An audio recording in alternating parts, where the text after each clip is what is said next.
The axe came down hard, and the tree groaned like a dying beast. Taman wiped the sweat from his forehead and stepped back.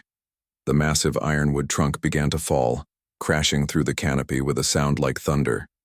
Birds scattered into the purple sky of Timberfell. Taman had been cutting trees alone for 3 years now. His hands were rough and scarred. His cabin sat in a clearing 5 miles from the nearest neighbor. He liked it that way. People asked too many questions. People reminded him of things he wanted to forget. The sun was getting low. Tomorrow was market day in the settlement. Taman gathered his tools and started the walk home. His boots crunched on the strange blue grass that grew everywhere on this world. In the distance, he could see smoke rising from Dongwu's mining camp.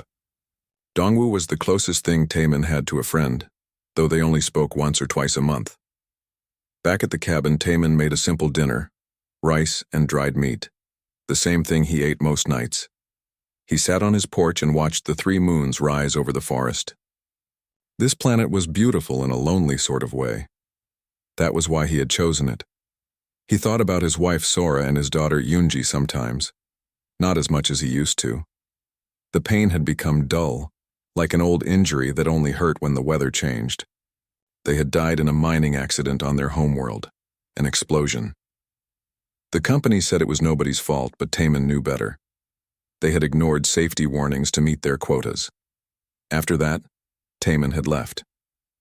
He bought a cheap ship ticket to the furthest frontier world he could find. Timberfell was perfect, quiet, empty. Nobody knew his story here. The next morning, Taman loaded his trailer with ironwood logs and drove the old hovercart to the settlement. The settlement was not much to look at. 20 buildings clustered around a landing pad. A general store, a bar, a fuel depot, and various supply shacks. Maybe 100 people lived here scattered across the wilderness. The trader who bought his wood was named Kyung. He was a fair man who never tried to cheat Taman on the weight. "Good logs," Kyung said, running his scanner over them. 1,700 credits. Taman nodded. It was enough for supplies and fuel. He did not need much. "There's a merchant here today," Kyung added. "Fellow named Jiwon. Came down from orbit this morning, selling all sorts of things." Taman was not interested in buying anything, but he had time to kill before heading back. He walked over to the landing pad where a small crowd had gathered around a cargo ship. The merchant Jiwon was a thin man with quick eyes and a wide smile. He wore expensive clothes that looked out of place on this rough frontier world. His ship's ramp was down, and various goods were spread out on tables. Tools, clothing, food packets, entertainment screens, and other supplies. Dongwu was there, examining some mining equipment. He saw Taman and waved him over. "Look at this plasma drill," Dongwu said. "Half the price it would cost in the core worlds." Taman looked at the drill without much interest. He had no need for mining equipment. "I also have something unusual today," Jiwon announced to the crowd. "Indentured labor contracts. Perfectly legal under frontier regulations. Good workers for those of you who need extra hands."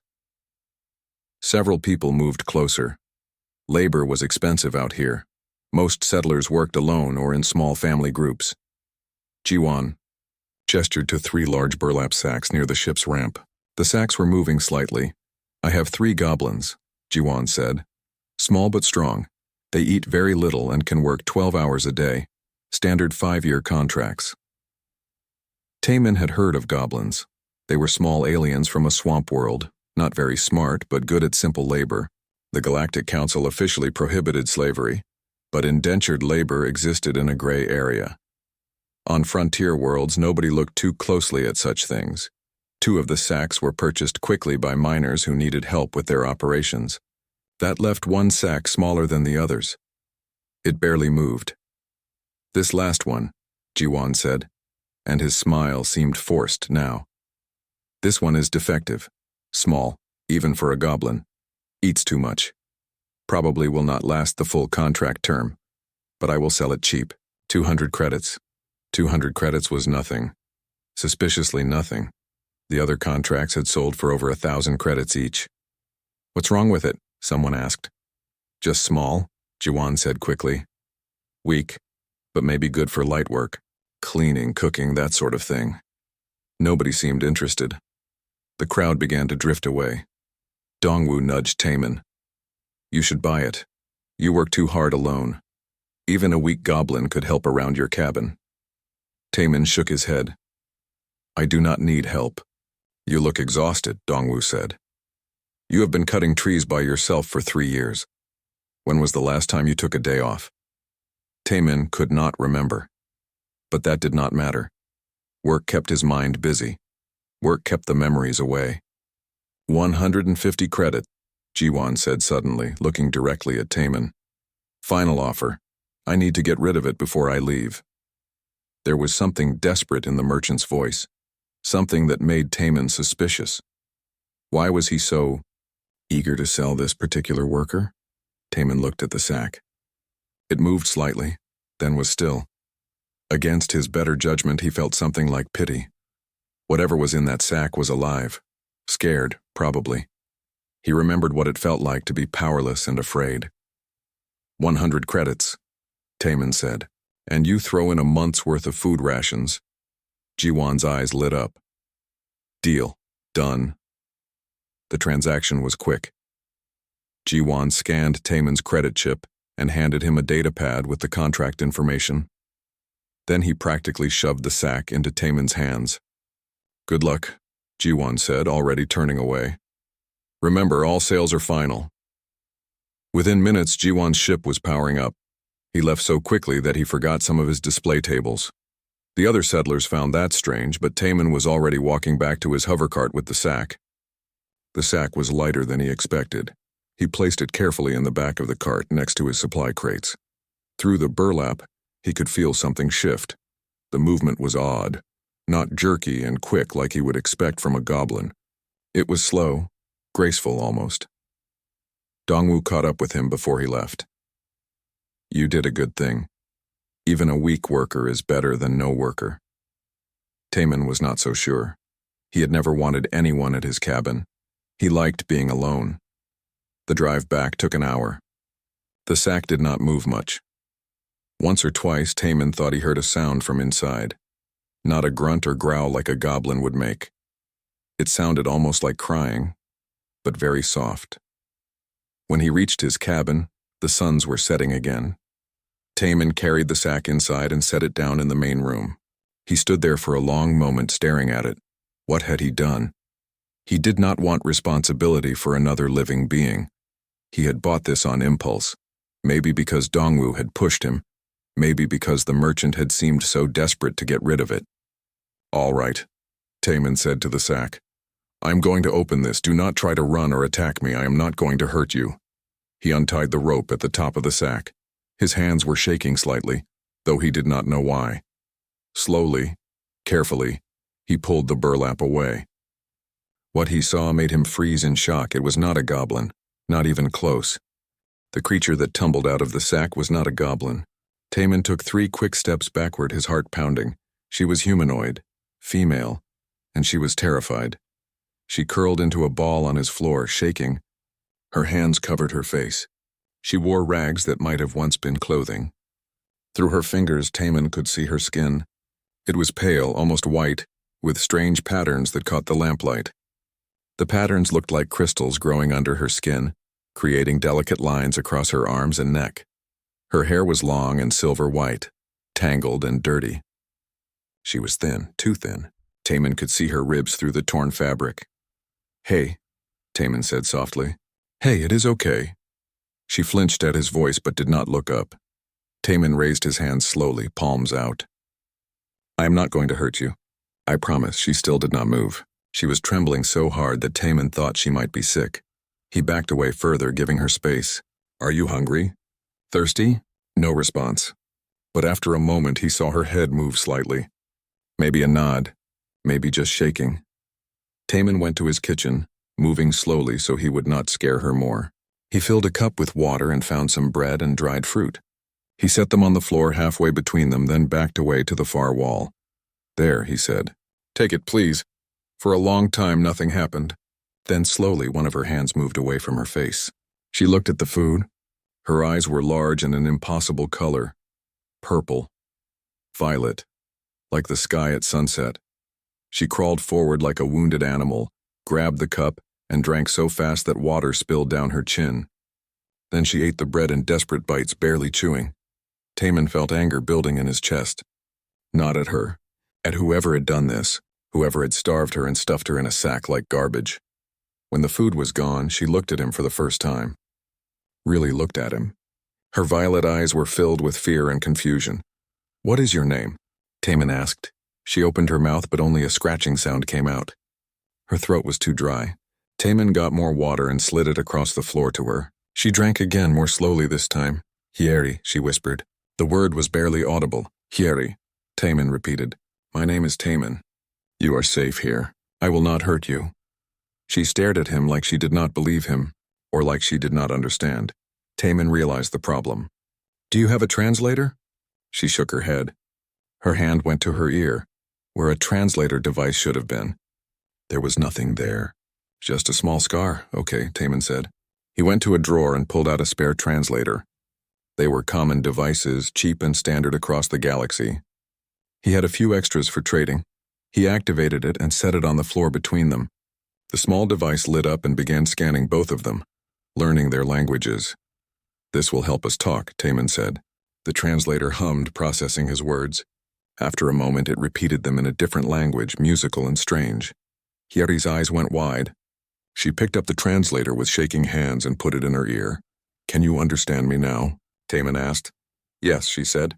Her voice was soft but clear. "You speak clearly now. Good. Hieri, I need to know what happened to you. That merchant told me you were a goblin. He lied to me." Hieri looked down at her hands. The crystal patterns under her skin seemed to glow faintly in the dim light. "He lied to everyone. He had to. If they knew what I was, they would have killed me." "What are you?" Taman asked.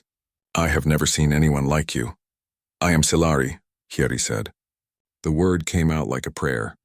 "We come from a world called Silar Prime, or we did. There is no Silar Prime anymore." Taman felt a chill.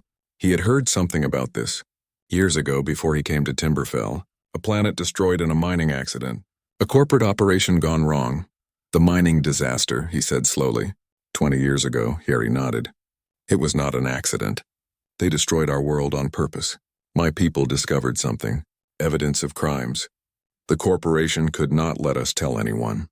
So they destroyed everything, but you survived. Some of us did. Maybe a few hundred out of billions.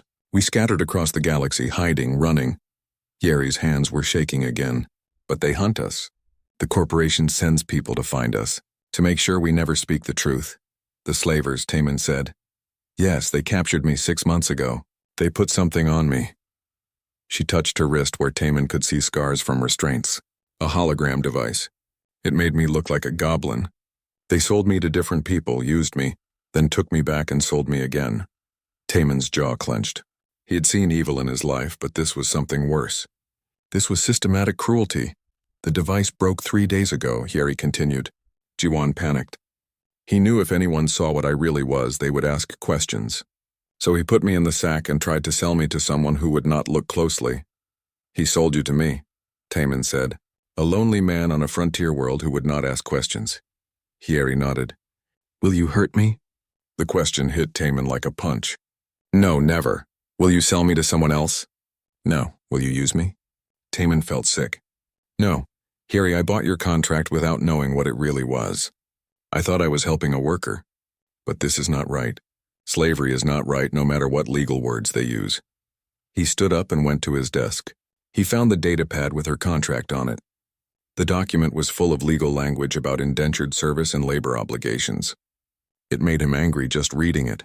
Taman picked up the datapad and threw it into his fireplace. The device sparked and melted in the flames. "There," he said. "Your contract is gone. You are not my slave or my worker or my property. You are free." Hieri stared at the burning datapad. Then she looked at Taman. Tears started running down her face. "I do not understand." "Why would you do this?" "Because it is right," Taman said simply. "You are a person.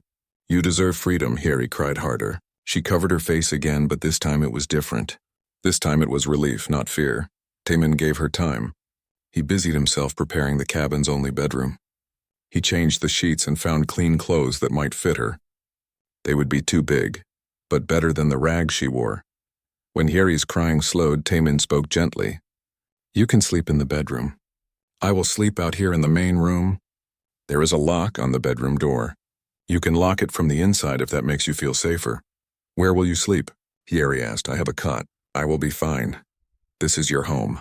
I should not take your bed. You need rest more than I do, Taemin said. Please take the room. Yeri stood up slowly. She was shorter than Taemin, thin and fragile looking, but there was something in her eyes now. A spark that had not been there before.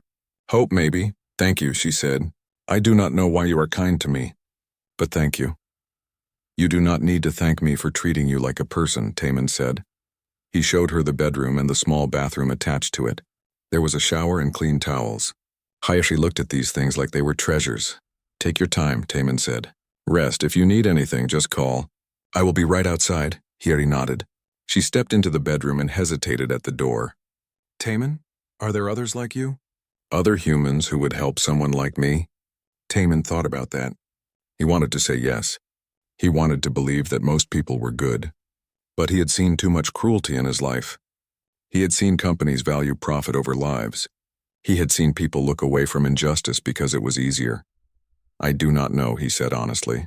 But I hope so. Yeri closed the door. Taemin heard the lock click. He did not blame her. He sat in his main room and stared at the fireplace. The datapad was nothing but ash now. He had destroyed legal property. On a frontier world, that could mean trouble if anyone found out. But Taemin did not care. He had lost everything once before. He had lost his wife and daughter because powerful people cared more about money than safety. He would not be part of that system again. If they came for Hiyeri, they would have to go through him first. Outside, the 3 moons rose higher. The forest was quiet except for the sounds of night creatures. Taemin made his cot and lay down, but he did not sleep. He was thinking about a scared woman who had been treated like property. He was thinking about corporations that destroyed entire worlds. He was thinking about how one person's choice could matter. Tomorrow would bring new problems. But tonight Yeri was safe, that was enough.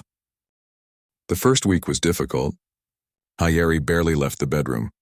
She would emerge only when Taemin was outside working, eating the food he left for her, then disappearing again before he returned. Taemin did not push. He understood fear. He understood what it meant to need time. Every morning he left breakfast on the table. Rice, eggs, fruit, simple food, but plenty of it. Every evening he left dinner. He never asked her to cook or clean or do any work. He never demanded anything. Slowly, things changed. On the 8th day, Yeri came out while Taemin was eating breakfast. She stood in the doorway of the bedroom, watching him. He looked up and smiled. Good morning, he said. There is food if you are hungry. Yeri moved to the table but did not sit. She took an apple and bit into it, still standing. You can sit, Taemin said. This is your home too. This is your home, Yeri corrected. I am only a guest. A guest who can sit at the table, Taemin said. Yeri sat down slowly, like she expected the chair to break under her. They ate in silence, but it was not an uncomfortable silence. It was peaceful. After breakfast, Taemin prepared to go to work. I will be cutting trees today, not far. If you need anything, there is food in the kitchen. You can use anything in the cabin. Can I come with you? Yeri asked suddenly. Taemin was surprised. To the forest? You do not have to. You can rest here. I have been resting for many days, Yeri said. I would like to see the world outside. If that is okay? Of course it is okay, Taemin said. But the work is hard. You do not need to help. I want to see, Yeri said. I have been locked in dark places for so long. I want to see trees and sky. So Taemin brought her along. He gave her boots that were too big and a jacket against the morning cold. They walked together into the forest. Yeri stopped every few steps to look at things. A strange flower. A blue mushroom growing on a tree, the way the light came through the canopy. Your world is beautiful, she said. It is not my world, Taemin said. I am just living here for a while. Where is your real home? Taemin was quiet for a moment. I do not have one anymore. They reached the work site where Taemin had marked several ironwood trees for cutting. He began to work and Yeri sat on a fallen log watching. The physical labor felt good. The simple rhythm of axe against wood. Taemin had always liked working with his hands. It made his mind quiet. After an hour, Hieri spoke. Why do you live alone? Taman stopped cutting. He wiped his face with his sleeve. I lost my family. 3 years ago. After that, I did not want to be around people anymore. What happened to them? Mining accident. At least that is what they called it. But the company knew the mine was dangerous. They just did not care. Profit was more important than safety. Hieri was quiet. Then she said, that is how they destroyed my world too. They said it was an accident. But they knew what they were doing. They killed billions of people to protect their secrets. Taman looked at her. 2 people from different species, both victims of the same kind of evil. Corporate greed that counted lives as numbers on a balance sheet. Your wife and daughter, Hieri said. What were their names? Sora and Yunji, Taman said. Sora was smart. She could fix anything. And Yunji loved to draw. She was only 7. I am sorry, Hieri said. That is a pain no one should carry. What about you? Taman asked. Did you have family on your world? Yes, parents, siblings, many friends. We were a close people. We shared everything. Hieri touched her hand to her chest where the crystal patterns were visible under her shirt. Our biology is special. We can share memories through touch. We can show others what we have seen and felt. It made us very connected to each other. That sounds beautiful, Taman said. It was, Hieri said softly. On the last day when the bombs fell, we all felt each other dying. Every Solari on the planet felt the fear and pain of everyone else. It was like drowning in an ocean of suffering. Taman put down his axe. I am sorry. I cannot imagine that. I still feel them sometimes, Hieri said. In my dreams. Millions of voices all crying out at once. They sat together in the forest. 2 broken people sharing their grief. It did not fix anything. But somehow it made the weight a little easier to carry. Over the following weeks, a routine developed. Hieri began helping around the cabin. Not because Taman asked, but because she wanted to.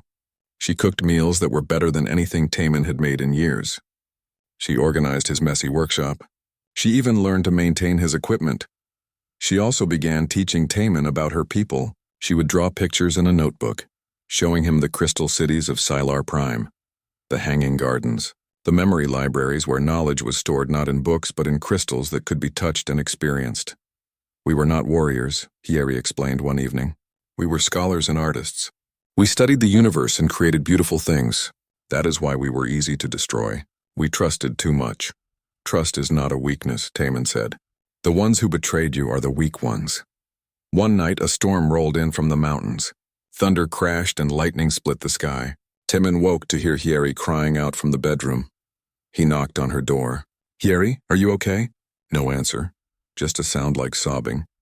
I am coming in, Taman said. He opened the door slowly. Hieri was curled on the bed, shaking. Her eyes were open, but she did not seem to see him. She was somewhere else. Somewhere terrible. The bombs, she whispered. I hear them falling. I feel everyone dying. Taman sat on the edge of the bed. You are safe. You are on Timberfell. The storm is just weather. Nothing is falling. Nothing is burning. But Hieri could not hear him. She was trapped in her memory. Without thinking, Taman took her hand. The moment his skin touched hers, something happened. The crystal patterns under her skin began to glow. Taman felt a rush of sensation like falling into water. Suddenly he was not in the bedroom. He was standing in a crystal city under a golden sun. Music floated through the air. People with silver hair and violet eyes walked past, smiling. Children played. It was beautiful and peaceful and perfect. Then the sky tore open. Ships appeared. Missiles fell. The crystals shattered. People ran and screamed. Fire consumed everything. And through it all, Taman felt what Hieri had felt. The death of billions, all connected, all suffering together. Then he was back in the bedroom, gasping. Hieri was staring at him with wide eyes. You shared your memory with me, Taman said. I saw your world. I felt what you felt. I am sorry, Hieri said. I did not mean to. When I am scared, sometimes my abilities activate on their own. Do not be sorry, Taman said. He was still holding her hand. I understand now. What you carry, what you survived. It is too much, Hieri whispered. Some days I do not know how to keep living. I know, Taman said. I felt the same way after I lost my family. I came here to hide from the world. But hiding did not make the pain go away. It just made me alone with it. The storm raged outside, but in the quiet bedroom, two broken people held each other's hands. "Can I show you something?" Harry asked. "Yes." She closed her eyes and touched his hand with both of hers. The glow came again, and Taman was pulled into another memory. This time he saw a Solari woman singing to a child. The song had no words, but it was beautiful. The woman was rocking the child, and love radiated from her like warmth from a fire. The child was Harry, he realized, and the woman was her mother. When the memory ended, Taman had tears on his face. "She died in the first wave," Harry said. "But I still have this memory. I can share it when I am sad. It reminds me that there was love in the world once." "There still is," Taman said. "Maybe not as much as there should be, but it is still there." They sat together through the storm. Taman told Harry stories about Sora and Yunji. Harry shared more memories of her people. They talked until the thunder faded and the first light of morning came through the window. Something had changed between them. They were not just two people sharing a cabin anymore. They were friends, maybe more than friends. They were two survivors who understood each other's pain. A few days later, Dongwu came to visit. He brought supplies and news from the settlement. When he saw Harry, his eyes went wide. "Taman," he said carefully. "That is not a goblin." "No," Taman said. "It is not. What is she?" "A person who needed help," Taman said. "That is all you need to know." Dongwu looked at Harry for a long moment. Then he looked at Taman. "You know this could be trouble. If she is someone important, someone might come looking." "I know. And you are keeping her anyway?" "I am not keeping her," Taman said. "She's free to leave whenever she wants. But while she is here, I will keep her safe." Dongwu sighed. "You always were stubborn. Just like when we first met and you refused to sell your timber rights to that corporate buyer. They were offering half what it was worth. Still, you could have taken the money." Dongwu shook his head. "But I guess that is not who you are." Before Dongwu left, he pulled Taman aside. "There have been ships in orbit. Small ones. They come and go quickly, like they are searching for something." Taman felt cold. "When did this start?" "About 2 weeks ago. I did not think much of it at first, but now seeing her..." Dongwu glanced at Harry. "Someone is looking for her, are they not?" "Maybe," Taman said. "Then you better be ready. Because if they find her, they will not ask nicely." After Dongwu left, Taman checked his old plasma rifle. He had not used it in years, but it still worked. The attack came 3 days later, just after dawn. Taman was splitting wood behind the cabin when he heard the sound of engines. Not the normal rumble of a hover cart. These were military-grade thrusters, fast and aggressive. He dropped the axe and ran inside. "Harry, we have company." Harry looked up from the breakfast she was making. She saw the fear in his eyes and immediately understood. "They found me." "Hide in the cellar," Taman said. "Now." "No. If they are here for me, hiding will not help. They will tear this place apart looking." She was right, but Taman grabbed his plasma rifle anyway. "Then stay behind me." The ship landed hard in the clearing in front of the cabin. It was a small military transport, painted black with no markings. The kind of ship mercenaries used. The ramp came down. 6 men walked out, all armed with military-grade weapons, and leading them was Jiwon, the merchant who had sold Harry to Taman. Taman stepped out onto his porch, rifle in hand. "You are on private property, leave." Jiwon smiled, but there was no warmth in it.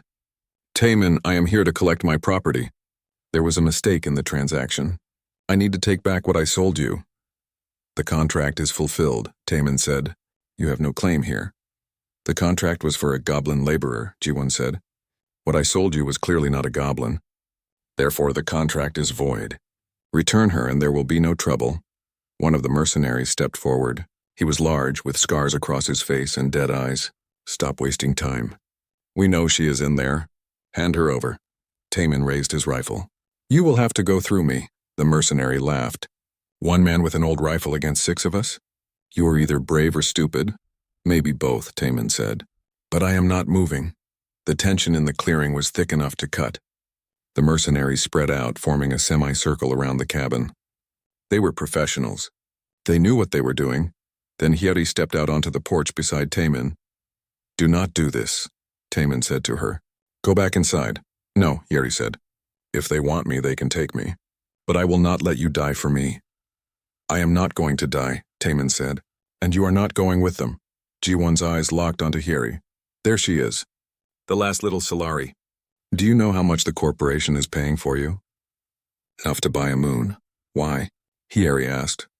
Why do they want us dead so badly? Because you know the truth, Jiwan said. You can testify about what really happened to your world. The corporation cannot risk that. Easier to eliminate all witnesses. I am not going with you, Hieri said. The scarred mercenary raised his weapon. You do not have a choice. Everything happened at once. The mercenary fired. Temin threw himself in front of Hieri, pulling her down. The plasma bolt scorched the wall where they had been standing. Temin returned fire. His shot hit the scarred mercenary in the shoulder. The man went down cursing.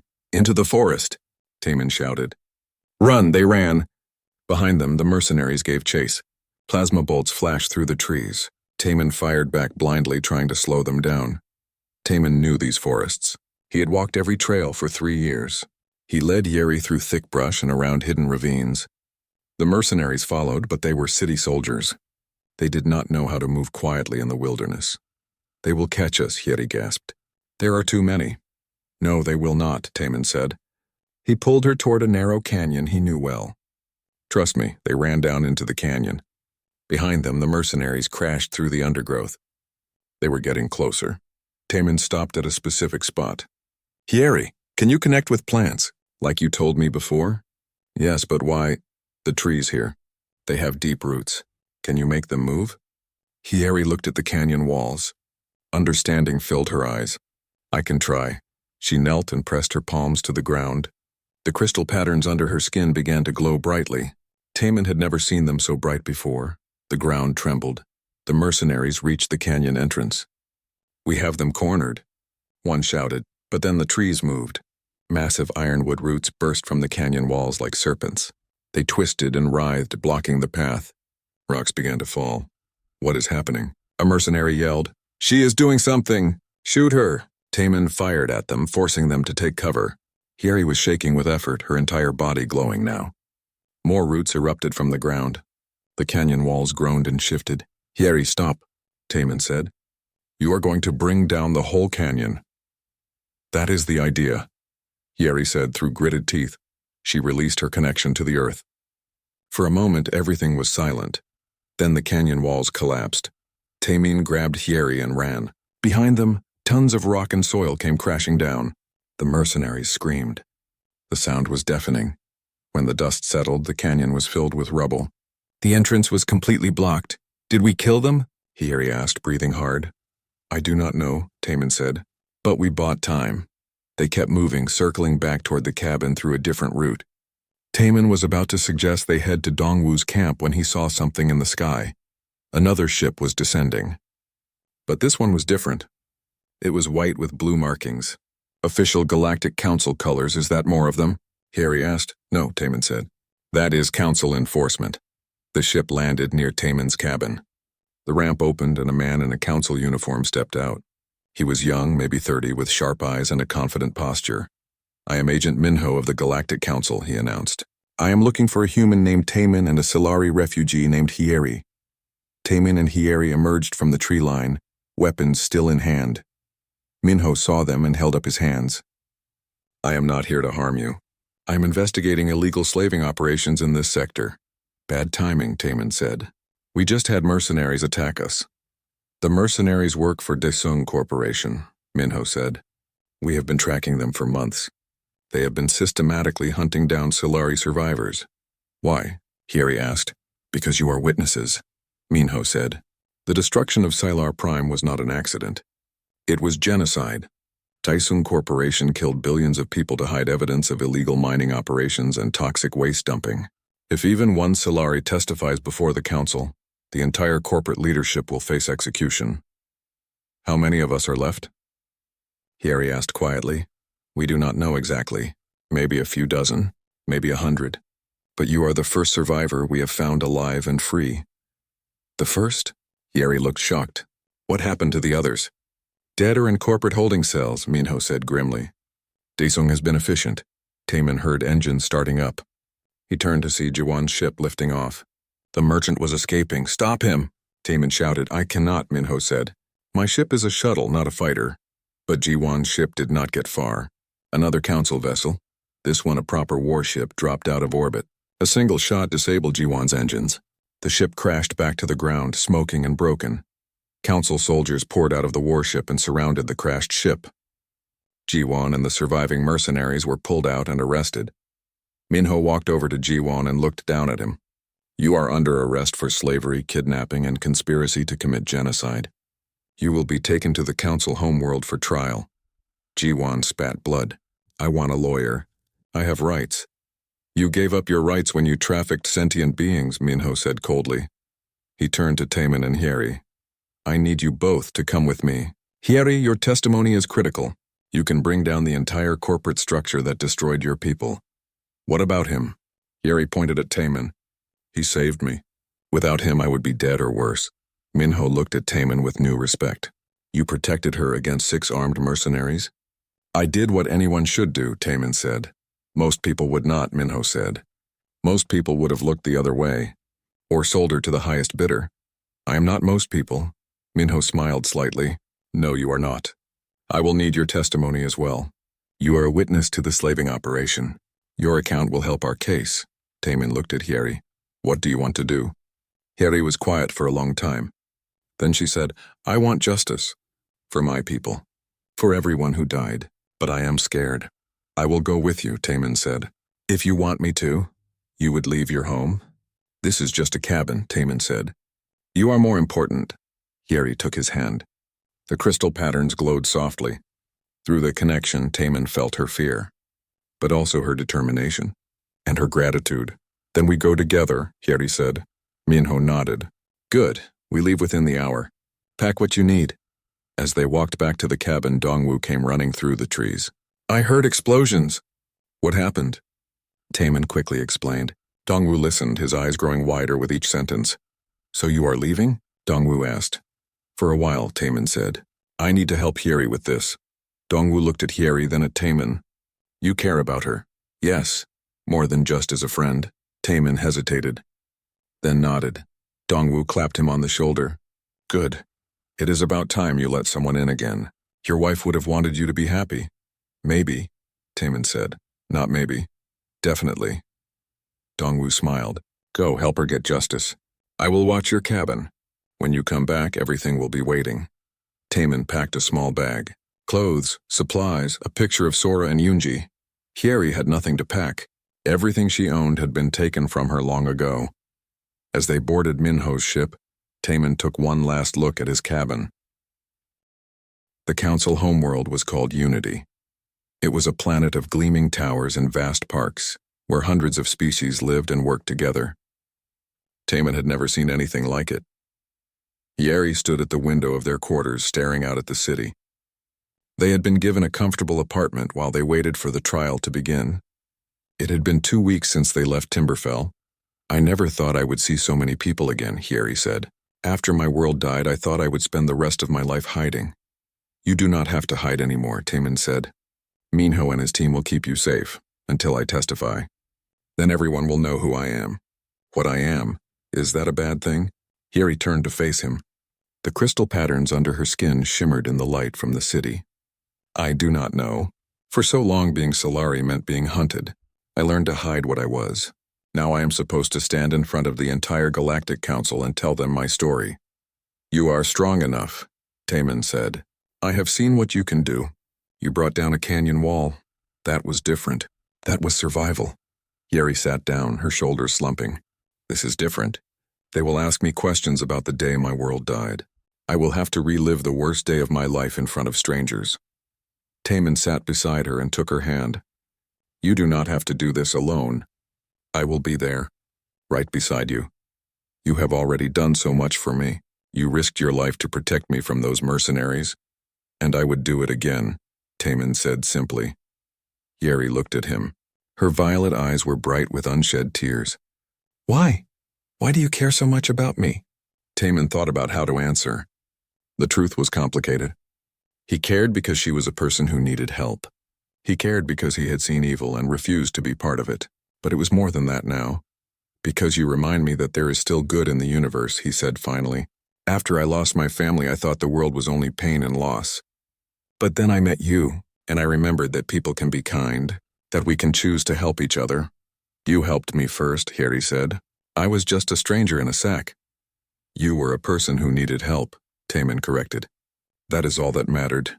They sat together in silence, holding hands. Through their connection, Taman felt Harry's fear slowly fade into something calmer. Not happiness, but peace maybe. The trial began 3 days later. The council chamber was enormous. Thousands of delegates from hundreds of worlds sat in rising tiers around a central floor. At one end sat the judges, 5 beings from different species who would decide the case. Hieri stood in the center, small and alone. But when Taman looked up at the viewing gallery where he sat with Minho, he saw Hieri glance their way. He nodded to her. She took a breath and straightened her shoulders. The prosecutor, a tall alien with blue skin and 6 arms, began the questioning. State your name for the record. I am Hieri of Silar Prime. And you are one of the last surviving Silari? Yes. Please tell the council what happened to your world. Hieri closed her eyes. When she spoke, her voice was steady. 20 years ago, Desson Corporation was mining on my world. They found valuable minerals in our sacred mountains, but they also found toxic waste from their other operations. Instead of properly disposing of it, they hid it in the mines. My people discovered this. We were going to report them to the council. And what happened then? The corporation said they would fix the problem.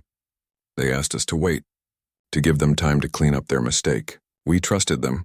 Hieri's voice broke slightly. We should not have. Continue. 1 month later, ships appeared in orbit. Military ships. They said there was a critical system failure in the mining equipment. They said we needed to evacuate the planet. But it was a lie.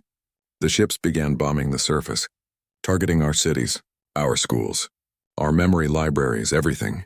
The chamber was silent. Every delegate was listening. I was visiting a research station on one of our moons, Hieri continued. I saw the bombs fall. I felt my people dying. All of them, connected through our shared consciousness. Billions of voices all crying out at once. And then, silence. Did you see who gave the order? Yes. Before we lost contact, our leaders sent out a message. It contained proof. A video of corporate executives discussing the genocide. Financial records showing they paid the mercenary fleet everything. The prosecutor activated a hologram. Video played showing a conference room. 3 humans in expensive suits sat around a table. One of them was speaking. The Solari know too much. If word gets out about the toxic waste, we will lose contracts worth trillions. Cheaper to eliminate the problem. Are these the people? The prosecutor asked. Yes, Hieri said. Those are the executives who ordered the death of my world. The chamber erupted. Delegates shouted, some in anger, some in disbelief. The judges called for order. The defense attorney stood up. He was a thin human with cold eyes. Objection. This video could be fabricated. My clients are respected business people. They would never order such an act. The video has been verified by our forensics team, the prosecutor said. It is authentic. Still, this witness is biased. She lost her home. She would say anything to get revenge. Taman felt anger boiling in his chest. He wanted to jump down into the chamber and punch the defense attorney. But Minho put a hand on his shoulder. Wait, Minho said. Trust her. The prosecutor spoke again. The witness has the ability to share memories through physical contact. She can prove the truth of her words by sharing what she experienced. That is inadmissible, the defense attorney said quickly.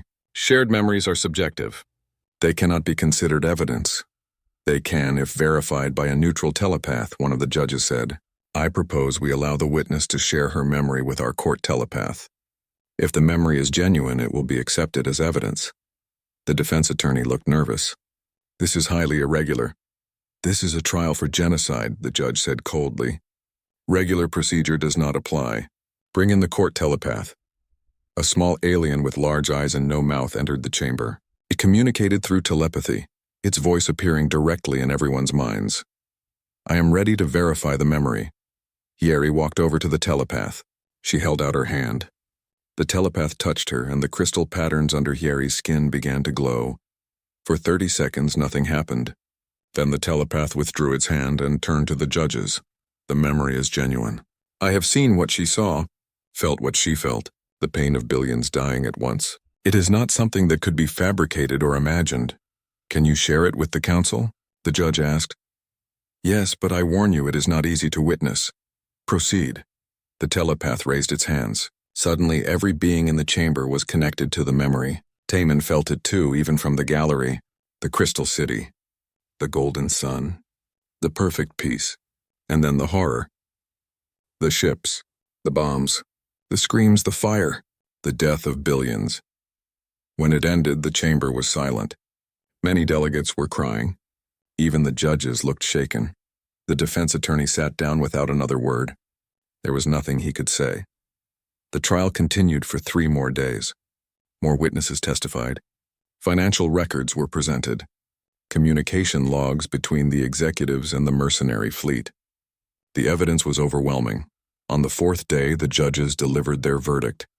We find the defendants guilty of genocide, conspiracy, and crimes against sentient life. They are sentenced to permanent imprisonment. All assets of Daesung Corporation are seized. Reparations will be paid to the surviving Silari people. The chamber erupted in applause. Hieri stood in the center, tears streaming down her face. Taman pushed through the crowd to reach her. When he did, she collapsed into his arms. "It is over," she said. "They will pay for what they did." "Yes," Taman said. "They will." After the trial, Minho took them to a secure council facility. "We have located 17 other Silari survivors," he explained. They were scattered across a dozen worlds. Some were in hiding. Some were in corporate holding cells. "We've freed them all." 17, Hieri said. "Out of billions." "It is more than we hoped for," Minho said gently. "And there may be others we have not found yet." Over the next week, Hieri met the other survivors. It was painful and joyful at the same time. They shared memories of their lost world. They cried together. They celebrated being alive. One evening, a Silari woman named Nari approached Taman. She was older than Hieri, with silver hair that reached her waist. "You are the human who saved Hieri," she said. "I did what anyone should do," Taman said. "Most would not," Nari said. "Most would have looked away. Or worse, taken advantage. But you protected her. You stood against armed mercenaries to keep her safe. She would have done the same for me." Nari smiled. "Yes, she would have. That is who we are. We help those who need help, even when it costs us everything." She placed a hand on Taman's shoulder. "You have the heart of a Silari, even though you are human. Thank you for giving us hope that kindness still exists." A month after the trial, Minho came to Taman and Hieri with a proposal. The council wants to establish a new colony for the Silari people, a protected world where you can rebuild your civilization. We have selected several candidates, but the final choice is yours. The Silari survivors gathered to discuss options. Many worlds were offered. Beautiful planets with perfect climates and advanced infrastructure,